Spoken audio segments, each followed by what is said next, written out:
দিন হাজিৰা কৰি সংসাৰ চলোৱা ধলপুৰৰ এগৰাকী মহিলা পেৰালাইচিছ ৰোগত এবছৰ ধৰি শয্যাগত হৈ আছিল ঘৰৰ ভিতৰত। মোক ঘৰতে পৰি আছিল, হাজিৰা মাজিৰা কৰি খোৱা মানুহ। গম পাই পেলাই মোক গাড়ী দি পেলাই নিজে লৈ আহিছে। মোক গম পাই কথাটো গম পাই মই হাজিৰা কৰি খোৱা মানুহ। আৰ্থিক সমস্যাৰ বাবে বঞ্চিত হৈছিল উপযুক্ত চিকিৎসাৰ পৰা। এক বছৰ ধৰি মোৰ চিকিৎসা কৰিবলৈ মানুহ নাই, যেনে তেনে কৰি থকা গম পাই তেওঁ মোক গাড়ী দি লৈ আহিছে। সেই খবৰ শুনি মানুহগৰাকীৰ ঘৰত উপস্থিত হৈছিল বিহপুৰীয়াৰ জননেতা ৰাম ভূঞা। ৰাম ভূঞা ছাৰ এতিয়া ইয়াতে সুস্থ হ'ল। এতিয়া তেওঁ সম্পূৰ্ণ সুস্থ, আনৰ সহায় নোলোৱাকৈ কৰিব পাৰে চলা ফুৰা। মোক একদম মৰিবলগীয়া মানুহজনী ঘৰৰ পৰা বচাই দিলে। তেওঁ মোক ভগৱান, এতিয়া ভগৱানৰ তুল্য আৰু ভগৱান বুলি ক'ব পাৰি আৰু। মোক অসুস্থ মানুহজনী ভাল কৰিছে যেতিয়া তেওঁলোকেও ভগৱান। মানৱ দৰদী নেতা ৰাম ভূঞাৰ বাবেই আজি নিজৰ ভৰিত থিয় দিব পাৰিছে বছৰ বছৰ ধৰি বিচনাত পৰি ৰোৱা মহিলাগৰাকীয়ে।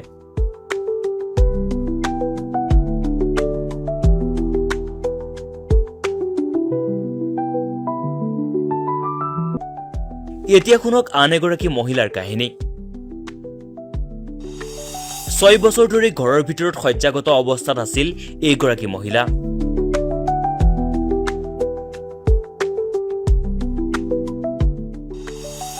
এমাহজোৰা চিকিৎসাৰ অন্তত তেওঁ এতিয়া খোজকাঢ়ি কৰিব পৰা হৈছে চলাচল। এতিয়া বহি থাকোঁ দিনটো, ওলাই সোমাই ফুৰিব নোৱাৰোঁ, মনটো দুখ লাগি থাকে আৰু। ৰাম ভূঞা ছাৰে ক'লে আপুনি এনেকৈ নাথাকিব, আপোনাক ব'লক মই শুশ্ৰূষালৈ লৈ যাওঁ। শুশ্ৰূষালৈ আহি মই শুশ্ৰূষা সম্পূৰ্ণ পাইছোঁ আৰু মই এয়া এনেকৈ ষ্টিক ধৰি থিয় হৈ ৰৈ মই যাবও পাৰিছোঁ দুখোজকে এখোজকে। এতিয়া মই অশেষ ধন্যবাদ দিছোঁ আৰু তেখেতক। চলাচল কৰিব নোৱাৰা শয্যাগত দুয়োগৰাকী মহিলাক নিজৰ গাড়ীৰে চিকিৎসালয়লৈ আনি বিনামূলীয়াকৈ চিকিৎসা প্ৰদান কৰি নিজৰ গাঁঠিৰ লক্ষাধিক টকা ব্যয় কৰি নতুন জীৱন দিলে ৰাম ভূঞাই। ৰাম ভূঞা ছাৰে মোক নতুন এটা জীৱন দিলে, সেইকাৰণে মই ৰাম ভূঞা ছাৰক কেতিয়াও পাহৰিব নোৱাৰোঁ। আৰু মই যিমান দিন জীয়াই থাকিম মই তেওঁ হৈয়ে মানে হেৰি কৰি থাকিম আৰু ভগৱানৰ ওচৰত। ৰোগীসকলক দীৰ্ঘ সময় ধৰি শুশ্ৰূষা কৰি সুস্থ কৰি তোলা শুশ্ৰূষা ফিজিঅ'কমৰ স্বত্বাধিকাৰী কুলেন্দ্ৰ ভূঞাই শলাগ ল'লে ৰাম ভূঞাৰ। এজন ৰোগী আমাৰ ইয়াতে সম্পূৰ্ণ থকা খোৱা, তাৰ উপৰিও তেখেতৰ ট্ৰিটমেণ্ট, নাৰ্ছিং কেয়াৰ সকলো মিলাই পেলাই প্ৰায় এমাহত 1 লাখ টকাৰ ওচৰা ওচৰি এটা বিল হয়।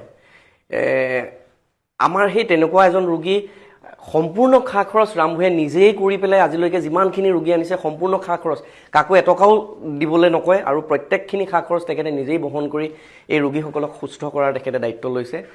এয়া সঁচাকৈ অতি প্ৰশংসনীয়। আজি আমি কম পেৰালাইচিছত ভুগি শয্যাগত হৈ বছৰ বছৰ ঘৰৰ ভিতৰত বন্দী হৈ থকা দুগৰাকী মহিলাই নতুন জীৱন লাভৰ কাহিনী। এওঁ ধলপুৰৰ ভিতৰ দলনি গাঁৱৰ এগৰাকী অসহায় মহিলা। এবছৰতকৈও অধিক সময় পেৰালাইচিছত শয্যাগত হৈ আছিল ঘৰৰ ভিতৰত। তেওঁ নিজে ক'লে, এবছৰ দিন মোক চিকিৎসা কৰিবলৈ কোনো মানুহ নাই। ৰাম ভূঞা ডাঙৰীয়াই গম পাই মোক নিজৰ গাড়ীৰে লৈ আহিল আৰু এতিয়া মই নিজে খোজকাঢ়িব পৰা হ'লো। এক বছৰ ধৰি মোৰ চিকিৎসা কৰিবলৈ মানুহ নাই, যেনে তেনে কৰি থকা গম পাই তেওঁ মোক গাড়ী দি লৈ আহিছে। মোক ঘৰতে পৰি আছিল, হাজিৰা মাজিৰা কৰি খোৱা মানুহ। গম পাই পেলাই মোক গাড়ী দি পেলাই নিজে লৈ আহিছে। মোক গম পাই কথাটো গম পাই মই হাজিৰা কৰি খোৱা মানুহ। এওঁ হৈছে বিহপুৰীয়াৰ মহিলা।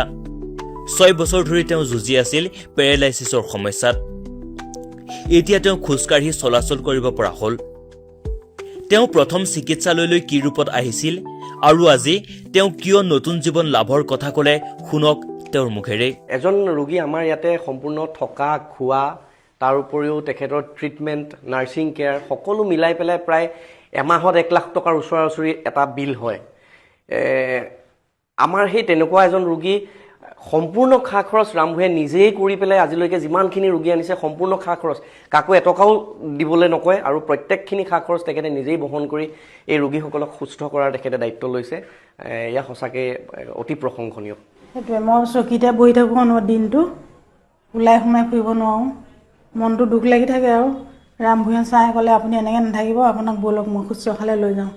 শুশ্ৰূষালৈ আহি মই শুশ্ৰূষা সম্পূৰ্ণ পাইছোঁ আৰু মই এয়া এনেকৈ ষ্টিক ধৰি থিয় হৈ ৰৈ মই যাবও পাৰিছোঁ দুখোজকৈ এখোজকৈ। এতিয়া মই অশেষ ধন্যবাদ দিছোঁ আৰু তেখেতক। এনেদৰেই বিহপুৰীয়া নাৰায়ণপুৰৰ জনতাৰ বাবে ত্ৰাণকৰ্তা যেন হৈ পৰা ৰাম ভূঞা ডাঙৰীয়াই নীৰৱে কৰি গৈছে আৰ্তজনৰ সেৱা।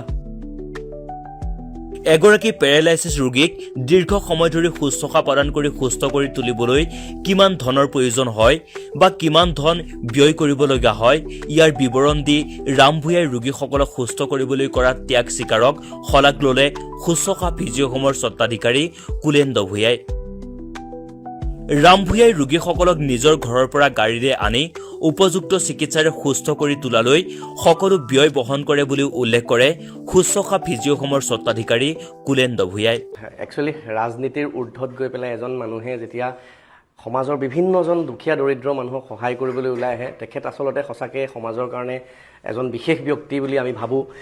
ঠিক তেনেদৰে আমাৰ ৰাম ভূঞাই এনেকুৱা এটা কাম কৰি আছে, আমাৰ যিটো অঞ্চলৰ বিভিন্ন ধৰণৰ ষ্ট্ৰোক হওক বা ঘৰতে বিচনাত শয্যাশায়ী হৈ থকা ৰোগীসকলক আমাৰ শুশ্ৰূষালৈ নিজে লৈ আহি সম্পূৰ্ণ নিজৰ খৰচত চিকিৎসা কৰি, আৰু তেখেতে আমাৰ ইয়াতে এতিয়া এই 2-3 গৰাকী পেচেণ্ট আপোনালোকে দেখিছে, আৰু আপোনাৰ তেখেতে আজিৰ পৰা প্ৰায় 6 মাহৰ আগৰ পৰা এই মানে তেখেতৰ এই প্ৰক্ৰিয়াটো আৰম্ভ কৰিছিলে।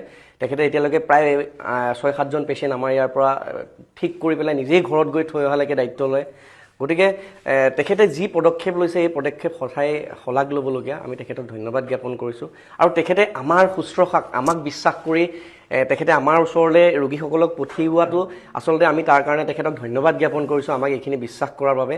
আৰু আমি কি কৰিব পাৰিছোঁ নাজানো, ৰোগীসকলক আমি সম্পূৰ্ণ শুশ্ৰূষা কৰি যাতে পুনৰ খোজকাঢ়িব পৰা, পুনৰ আগৰ নিচিনাকৈ সকলো কৰিব পাৰোঁ, তাৰে চেষ্টা আমি সদায় চলাই আহিছোঁ।